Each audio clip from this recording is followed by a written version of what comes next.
You are listening to the Hodges Huddle, where we discuss all things in the wide world of sports. Here's your LSU sports team.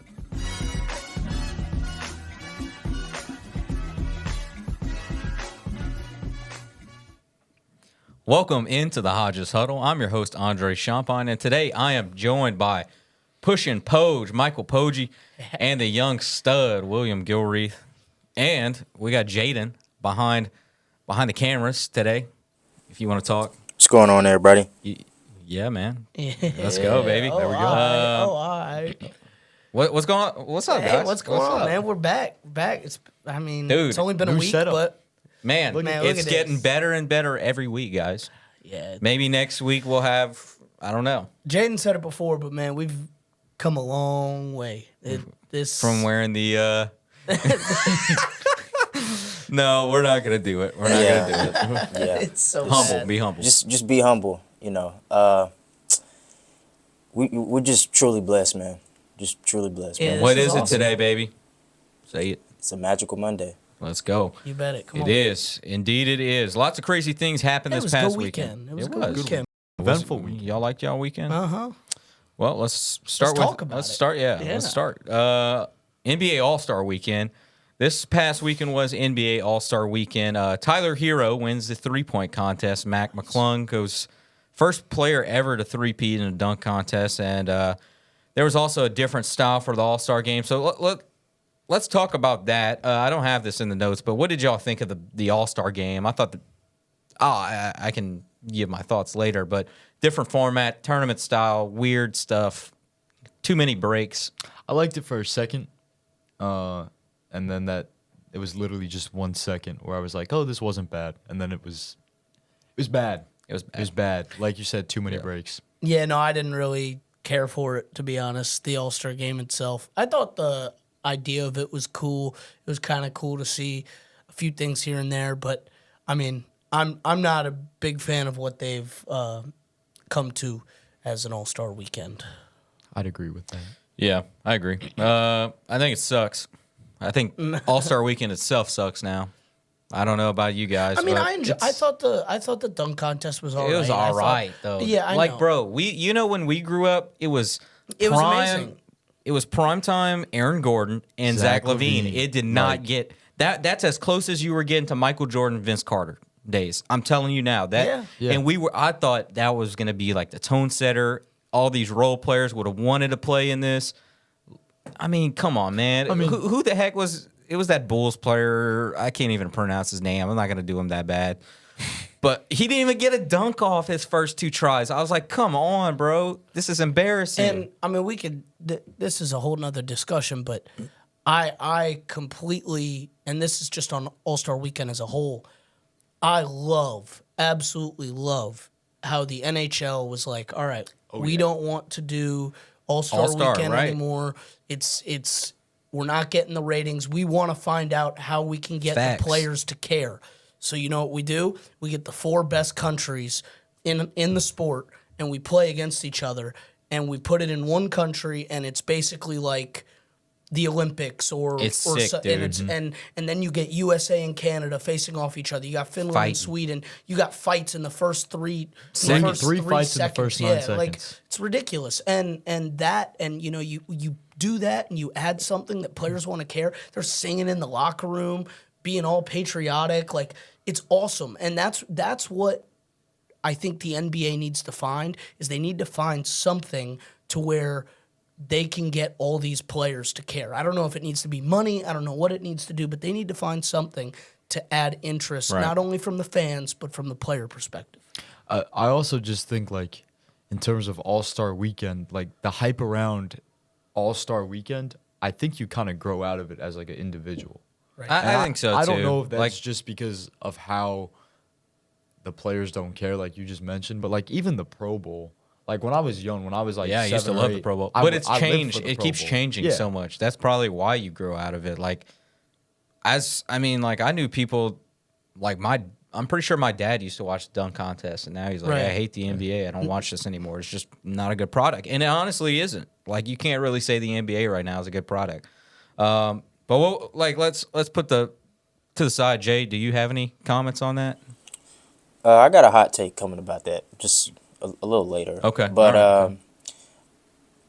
I think like the fact that I didn't know who won the 3-point contest until you just said it, like Exactly. that speaks volumes. Like it's just not in a good place right now. I thought the idea of like the tournament thing was cool because I thought like, okay, it's gonna force them to compete because it's kind of like pickup basketball. Nobody want to be the first team to lose, and then you just watching everybody Right. else run. Right. But I will say, like last night, I don't think it was on the players. I think it was That's on organizational. whoever decided, let's have all these different intermissions in between the game. I mean, when they did begin like competing a little bit, like it was good to see. And then you have a 30-minute timeout, and Then you got Mr. Beast on your TV. Yeah, and you're yeah. like, Like- please, what is this? Another YouTube video? Come on, bro. And I think basketball as a sport, it's all about rhythm.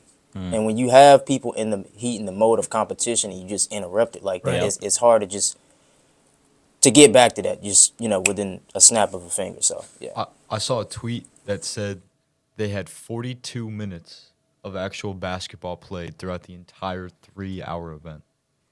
And when you think about it, a basketball game is only 48 minutes, right? Right. But that was a 3-hour event, and it was like 11 minutes, and then it was 15-minute break. Facts. 8 minutes, Kevin Hart. 25-minute break. And I thought it was funny when, Shaq was dressed up as a fisherman. Like, I laughed at that. But, like, that was 30 minutes of just no basketball. Like, you could just save that for the end. Right. I think the idea was kind of cool, but the execution was just horrendous. Poor. Yeah.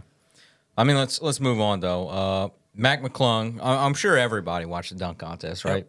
No, Will? No. Well, that's. I know what I happened, guess, though. I guess that proves to our point about NBA All-Star Weekend. Mac McClung successfully 3-peats this weekend. But you look at the competition around him, right? And I'll give props to Stephon Castle because he made it interesting a little bit. But outside of those two guys, you had thing one and thing two just couldn't get a dunk off. Right. I'm sorry, guys. I'm so tired of watching mediocre events and wasting my time because it's like if I'm gonna watch this, it needs to be exciting, right? Like I said, I don't need to see Kevin Hart. Like, Right. bro, you're old. You're unk status. Get off my TV.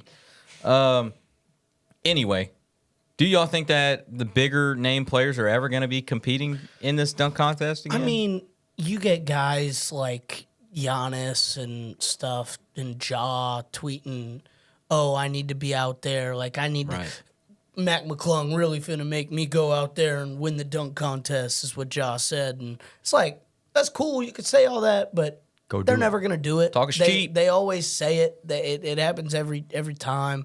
I don't know. I just don't. I think from a player perspective, it's like if I get hurt on this dunk, is it worth it, man? And it's Don't like, get hurt.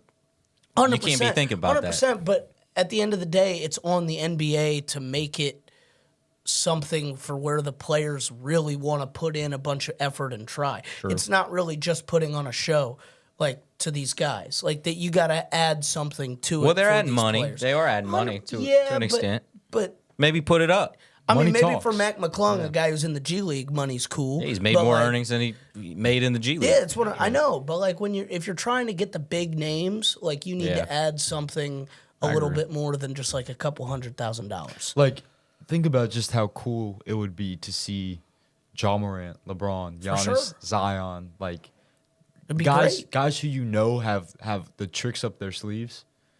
Money talks. If you're Adam Silver and you sit there and you say, "Well, how do I get ratings up? How do I get people to care about this?"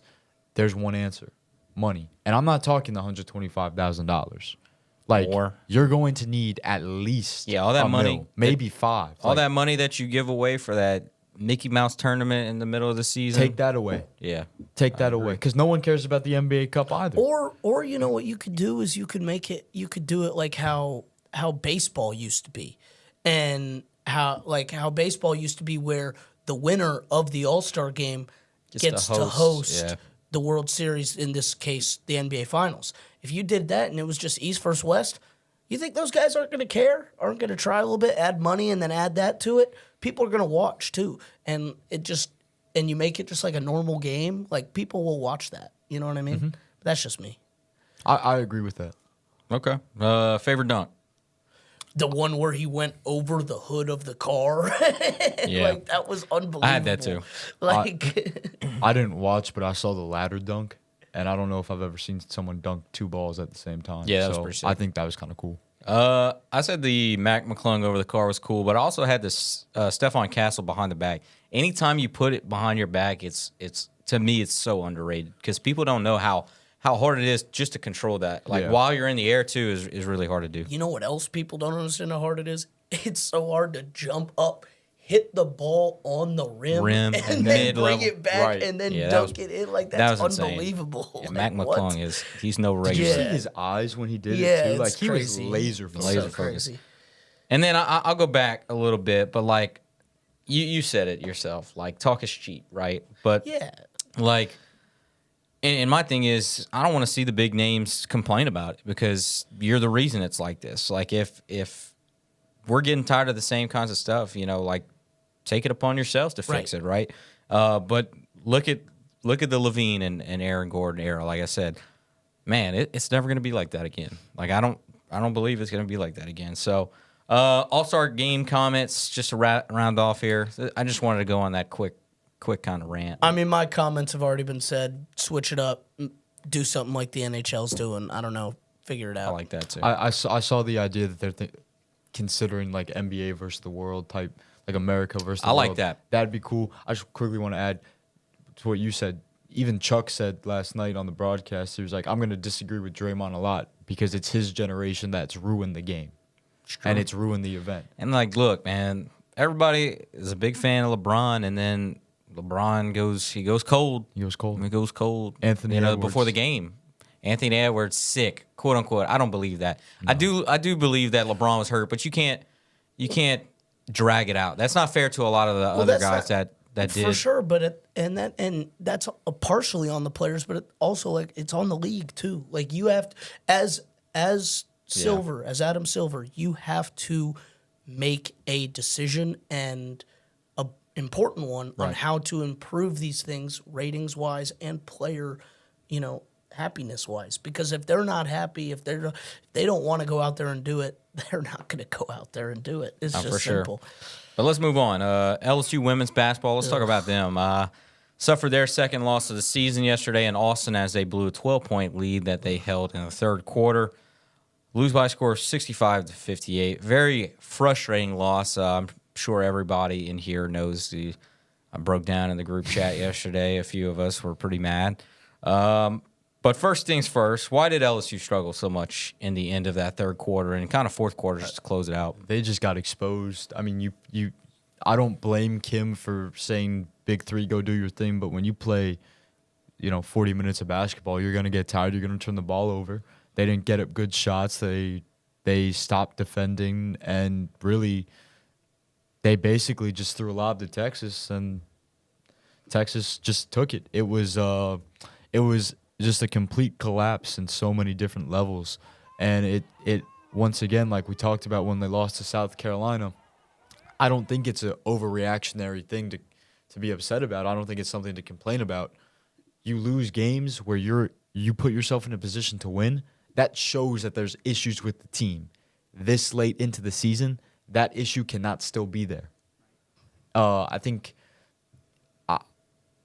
someone has to take accountability for it. Yeah. Whether it's a player, Coaching. or the coach. I think Kim needs to sit there and say, I have to do a better job. We have to get the offense rolling at a better rate. And Yeah, it just hasn't been at that level. I mean, look, you shoot 33% from the field, 25% from the three-point line, 68% from the free throw line, and then you turn the ball over 20 times. Yep. Like, how are you really even supposed to win the basketball game when you're shooting yourself in the foot? And it's like you said, exposed. Like, you're just getting exposed by hurting yourself. And when you can't get over that hump and you've got so many issues going on with like certain players on the floor, yeah, it's cool. Put your best three out there, but man, switch it up or something. Change. Try and put somebody out there. I mean, Flage's got to stay on the court, but like in just some scenarios, it's just like there's got to be a reason why you're 33%, 28%, all that stuff. And it's not like Texas even played a great game. Texas also shot 33%. Right. Texas also turned the ball over 15 they did. times. I mean, that's the thing, though. Both teams, I didn't mean to cut you off, but, like, this is kind of in my points. I mean, LSU's always going to play great defense. Kim Mulkey is a defensive coach, and Texas is known for their physicality. And so you're never going to lose a game because you played poor physically down low or just defensively as a whole. Excuse me, but y'all know I'm going to say the offense. I mean, that's just like what y'all said. You can't shoot that bad, and then you can't go on scoring droughts. That's another reason. Like, basketball is a game of runs. Why do you allow so many points to be scored? One thing I'll never get is like, coaching-wise, like, this is just something that blows my mind. When you go on like a 6-0 or a 7-0 run, call a timeout. Like, get some plays drawn up. You don't want it to lead to 14-0 or 10-0, 11-0. I never get it. We had 3 timeouts down the stretch in the fourth quarter. Call a timeout. Change the personnel and figure it out. I'm going to add real quick. I'm going to add to that because you lead. That's a great point. When LSU men's basketball played in the NCAA tournament against Michigan State, Right. They got killed. But there was a point where they went on a 6-7-0 run, and they brought the lead back to 2. Tom Izzo right away calls a timeout. Right. Immediately. Stop. As soon as Tremont Waters made a layup, 7-0 run, timeout. Immediately. Yeah. Call it in, settle your guys down. Great coach, legendary coach, settle you guys down, boom, blow them out by 20. Like, it's those little things, because basketball, like you said, it's a flow state, but it's all a game of runs. It's all a game of runs. And so, as a coach, you need to do your best, because you're not out there playing. You need to do what you can to stop the runs, to stop the momentum. Help your kids out, right? Exactly. I agree, man.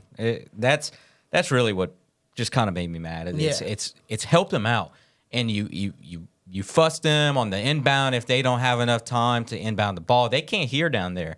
No. Call a damn timeout, man. Like, slow the game down for them. It's getting faster as time goes because it's getting louder. They feel that. Texas feels that. It's giving them more runs. Like, it's call a timeout, shut them down a little bit, quiet them down. And like you said, it just changed the personnel. You can't expect to have the same exact 5 out there the entire game, right? And expect to do the same thing and be successful. And this team is Texas. They're going to make adjustments. I think, like, what you were just saying, they have the same 5. They had 5 LSU had 5 bench points. They had 5 points off the bench. That should not happen. I mean, I have it pulled up. They had 1, 2, 3, 4 players play more than 35 minutes. There you go. Like the big 4. The big 4. And of those 4, Michaela had 18. Flage had 16. Anissa had 15. Samaya Smith had 3. And I don't think she played awful. I don't either, but she had 3. But yeah, you got to find that force. And then you get 5 to score 5 at least. bench points. Like, I thought Samaya played decent defense. At least she gave you that. But you're right. You need to find somebody outside of that. And outside of the big 3, they had 8 points. Yeah. 8 points outside of the big 3. It's not going to do it. But even though it feels like a demeaning loss, LSU, for the most part, led for most of that game. So there was definitely some positives to still take from that. Do you think it's going to be a good learning lesson for this team? Yeah, I mean, I think at the end of the day, those are the games that you really, really want to pull out and win. But at the end of the day, that's just a learning lesson. Got to figure out how to close out those games in scenarios where you've got them almost, you got them by the neck. They're almost out of breath. You just gotta just do it. Keep that foot on the gas and keep going. And so I think what this will do is add a little bit more time for Kim and her staff to kind of get these girls kind of just like, look, when we have the lead, 5, 6, 7, no matter what points it is, have to close out. Have to. Mm-hmm. Agree. Yeah. And they need to be like you mentioned. They can't go on the droughts. They need to be a lot more consistent, even within the games. Yeah. I think it's going to be a wake-up call for everyone. Like, I mean, Jay kind of even mentioned it. Like, for Coach Mulkey, I think is going to be the most for a wake-up call because it's not sustainable to play that many players for that many minutes in that many games a season. Right. Good teams are going to pick up on that. Like, they're going to take your left, like South Carolina did.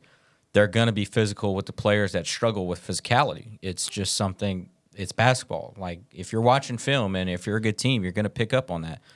So find, like Poach said, find ways to score outside of the big three. And I think they've had a lot of close games go their way this season, to be honest.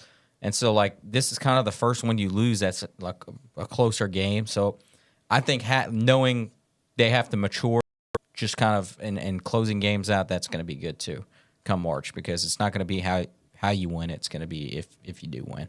But anything else to add? Just kind of what needs to be figured out. Yeah, The season's not over. Not over at all.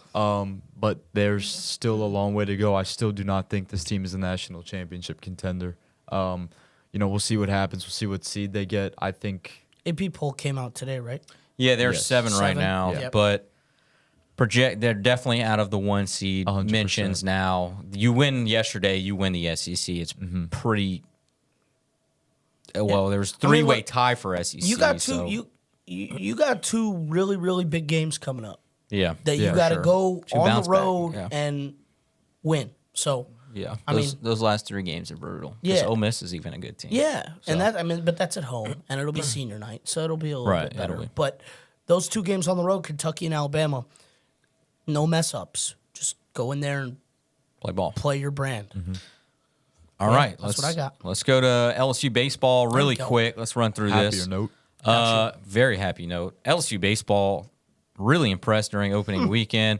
Sweeps Purdue Fort Wayne. Jay got to see it. Poggi got to see it this weekend. You went. I think you watched a few. Did you watch? I A little watched bit? a couple innings. Yeah. Okay, there I you go. get to see them You get in to see 'em. so many ways because I work for the field crew as Right. well, and so they look great. They look. I love to see it, man. Pitching staff though is really what just surprised everybody. Not really surprised, but just the numbers, right? 45 strikeouts and only 2 walks on the entire weekend. I mean, that's insane. That is insane. Pretty damn impressive. So let's talk a little more about them. Thoughts on just the depth of this team? I know we're going to talk about the pitching and the bullpen and how deep they are, but really just the lineup. I mean, yeah, you outscored. You talked about the pitching only accounted for 45 strikeouts and only 2 walks on the whole weekend. But you go to the hitting side, you outscored opponents 32-2 in 3 games of baseball, and that comes to a point where there was in the game on Saturday. You have Ashton Larson, who's on the bench, wasn't starting until Sunday, comes off the bench and 2 outs, bases loaded, single, drives in 3 runs, just like that. And that speaks to the depth is when you bring in guys who was an all SEC first team last year coming off the bench. Yeah. Like that tells you something. It speaks volumes. for sure. Exactly, yeah. And we talked about it on the show yesterday a little bit. It's not just like from the lineup. They're getting quality at bats and they're advancing the runners. And it's not just one guy that could do it. It's not just 2 guys Homers that could do it. It's 1 through 9. They've got a guy that could, he could go yard. He's going to get a double. You feel confident with just about anyone in that lineup and then some because of how much they have on the bench. And that's a really, really good sign. It was against lesser competition, but still, Yeah. like, it's nice when you can just go see your team score 30-plus runs in a weekend. The real struggle I think, for them in the coming days is going to be those first few weekends of SEC play because that's when you really figure out, all right, you have younger guys that can perform, but who can do it in a conference level, right? Especially in a league like that, just Yeah. Week in and week out. But this team is going to be scary. And I y'all. think they have the guys to do it, man. I think so. And Yeah. like Jay, Coach Jay Johnson, when he came in and talked to you and I, he said he has 8 outfielders. And he doesn't know what to do. Like there's only 3 spots. He has 8 guys where he feels comfortable with putting any of them in at any point. So that speaks a lot. And your starting outfield right now is scary, and you've got transfers coming in. Stanfield's a beast.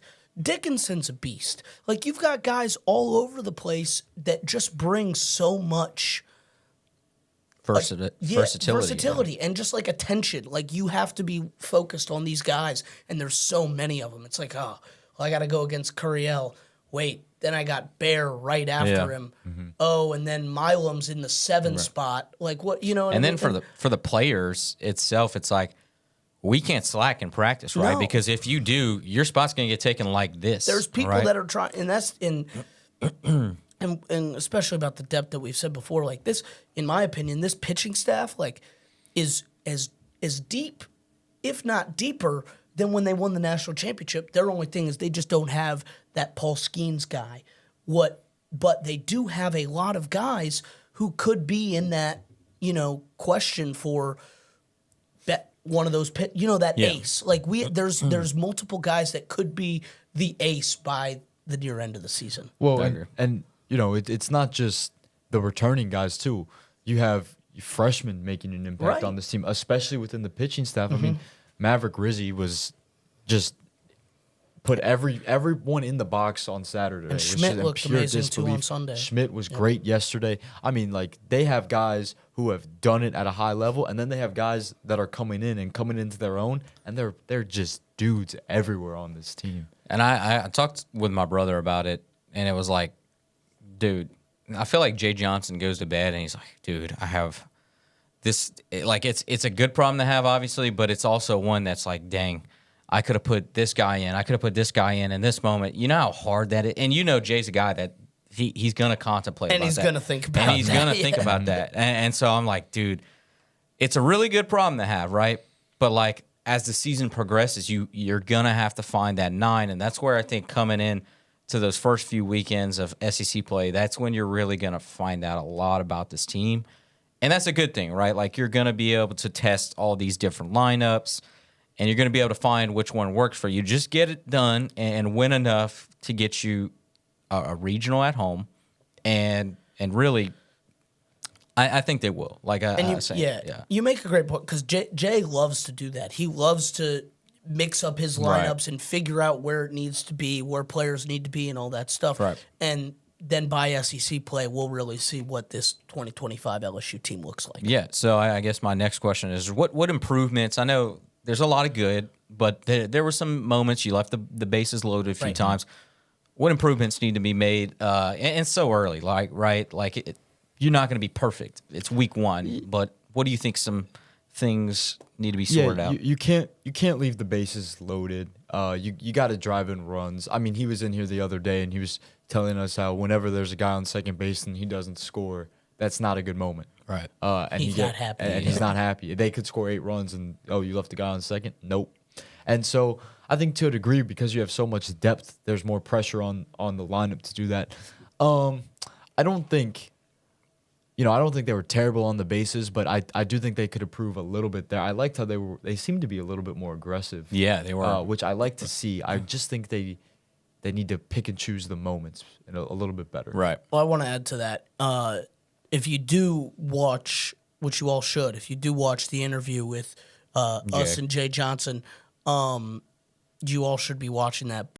If you do watch it, he talks about how each team that he's had, he's put in like a specific way to play. How in Arizona he led the nation in bunts, and how when we won the national championship, led the nation in home runs. And here he mentions how his team is very athletic and faster than more people would actually think. But this, you just get stopped on so many steals, caught stealing on so many attempts. And they were very aggressive. That's what you want to change, is because they have a lot of speed, they have a lot of athleticism, and I saw them get caught on like six tries. And that is something that really could be worked on, because you've got the speed to do it, to really got to get better jump, get extra spaces. It's just focusing on there was a play in the Friday game, I want to say, where they had a pinch runner on second. I want to say it was Ethan Fry, Well, there you go. That could be wrong. And he took off. It was a ball in the dirt. He got a bad jump, late read, and I think are you talking about they had a guy at third? no, they had a guy on second, and he tried to steal third. Oh, and he got thrown out. Yeah. Well, there was also Mick Paul Friday night. Could have won no, it wasn't Friday. It was Saturday. It was Mick Paul at third base. Oh, and that- you had the winning run. Right. And it was just a bad base running. Yes. And so I actually do have base running and plate discipline. I think the Sunday game, you left bases loaded because you were too anxious.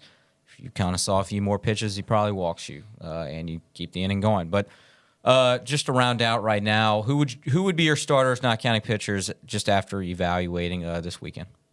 I mean, I think the only thing that is Questionable right now. in question, Is that outfield?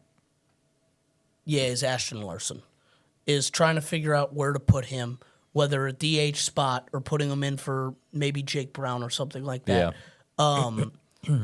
It's that spot right there because I honestly like Milam at short. I like Braswell at third, and Daniel Dickinson is not going anywhere at second. Right. He has that spot. Or Bear, right? Like And we Bear, know and that's Bear, locked like down. that infield is set. Hernandez looks unbelievable. He looks really behind good behind the plate. Unbelievable. And then you got Stanfield in center, who's great in center. Or Yeah, and then yep. and then you got Curiel. So I mean, you really. Curiel's going to start. Yeah, Like, his bat's too good. He's too good to not be on the field at all times. And so I really do think your only question mark is Ashton Larson and Jake Brown. I agree. And I think that's a great problem to have. Yes. Yeah. Like we talked about. Yes, you're especially when you get to SEC play because if you want to go lefty, lefty, righty, righty, whatever you want, you can change up the matchup, mess with the scouting reports, get in the pitcher's head. I think they will platoon guys like Larson potentially when we get into SEC play. As for the starting lineup, I liked what he did this weekend, and they were able to get a lot of looks at players. I don't think anything will be set in stone. For I agree with that. Not months, but weeks. That's true. I think catcher could get interesting. Yes. If Cade Aaronbean finds his bat, because I think Right. like that's what's gonna keep this because Luis Hernandez is great great defensively. But Cade, I think Cade has a much higher ceiling this season. Yeah. He just has to be consistent. I don't know, man. Some of the plays. Well, Hernandez is a 20 home run guy too. So Yeah, Well, right. and defensively, what I've seen out of Hernandez, I haven't seen in a long time behind the plate in the purple and gold uniform. So my question is, I don't like Stanfield's good, but is his bat good enough to stay from a guy like? What's really going to be the hardest part is picking that DH every day, right? And then the outfield, like you said, I think Larson's too good to sit every game. I think- Curiel's too good, so it's going to be between Brown. I think Stanfield's at bats have just been so good. Like it doesn't matter if it's a 3-0 count. Like he will or 0-2 count. Like he will find a way to get on base. I saw so many times where he drugged the pitcher in. He's the first guy up to 10 pitches, 11 pitches just off the first at bat, and that's something that a leadoff guy really needs to bring. I agree. And so and it's just weird because you have your vet and Josh Pearson. And right. You don't know if he's going to have a spot, right? Right. Like it's weird, but it's going to be something to pay attention to for sure. But is y'all expectations kind of the same after this weekend? I think the only way this team doesn't make it to Omaha is if injuries, because this team's pitching wise is so deep, the bullpen's so good, the lineup's good. The only way this team doesn't make it to Omaha is if injuries. This team is much more complete than the team that won it in 23. They don't have the headline guys like Skeens or Cruz. They might not have that. I think by far the most depth in the entire nation. Yeah. And I think the only way, like you said, injuries. But I really think not only should they get to Omaha, they should get into Omaha as like a top 4 seed. Yeah, they should the national seed, without a doubt, be hosting the Super Regional, and they should be a top 4 seed within there. Sorry, guys, I'm trying to get comfortable here. It's a I new agree. setup. Yeah, it's nice, man. I say Omaha too.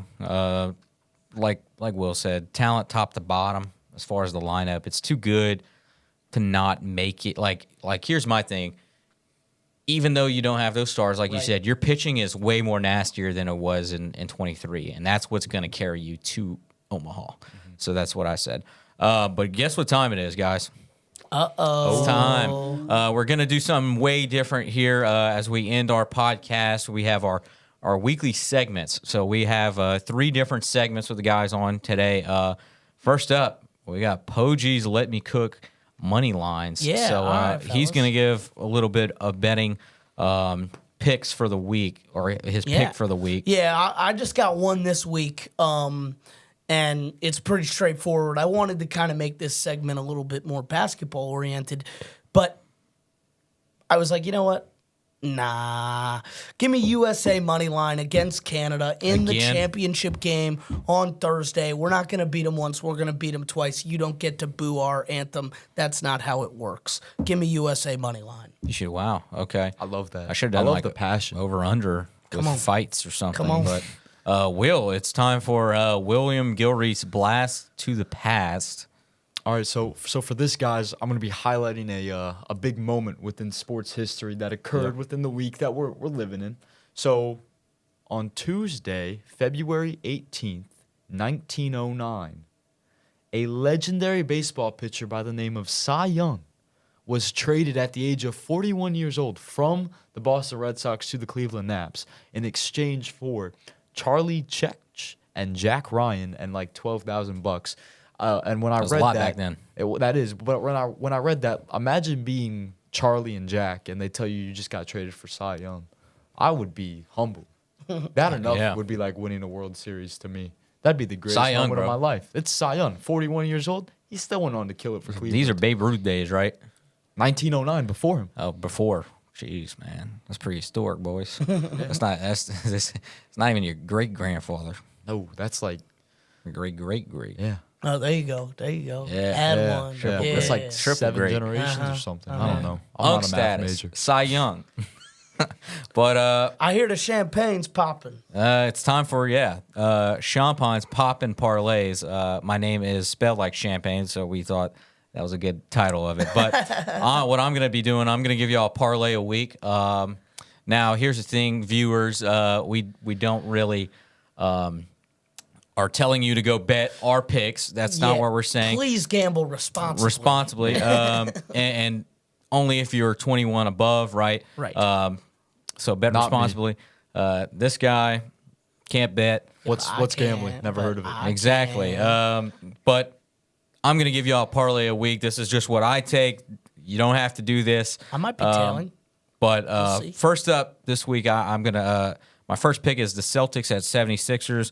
I'm taking Boston spread at 8 points. And these are I'm not going to say the odds. You can go and do whatever. I'm not going to promote any sports book here. They do that enough for themselves. The next pick, I'm going under 220.5 points in Orlando Magic at Atlanta Hawks on Wednesday. Those are two teams that play a lot of defense and can't shoot it really well. So I think that's going to be an ugly game. And then I'm going New York Knicks spread. Chicago Bulls are so bad, and I'm taking them 13.5 spread. So All right. they're going to win by All right. 13.5. Now, we'll come back to this next week, and we're We'll going to see- say we'll see how we're gonna many see- legs We're going to hit. take our record Yeah. here and see how good we are. Yeah, that's but- what we're gonna base throughout Yeah, I might have this to go back. semester. Is we're just gonna record it, and we'll have Right. records and a little inside competition to see who can Yeah, get the best. a little record. bragging Yeah, rights, a little if you bragging may. rights for sure. But I like your segment a lot too, Will. It's just a little, Thank you. Yeah, little I- blast Yeah, a from the little- past, man. A little sports history. We need a little Yeah. sports exactly. We need a come little on. sports Exactly. history, man. But that's gonna do it for here for us here today. Big thank you to Will. Big thank you to Michael for joining me, and big thank you to this guy behind the camera right here. He seems to be distracted. I'm gonna mess with you a little bit, Jay. What you got to say? Closing remarks, man. Good episode, guys. Thank you, Yeah. Jay. But my name is Andre Champagne, and this has been the Hodges Huddle.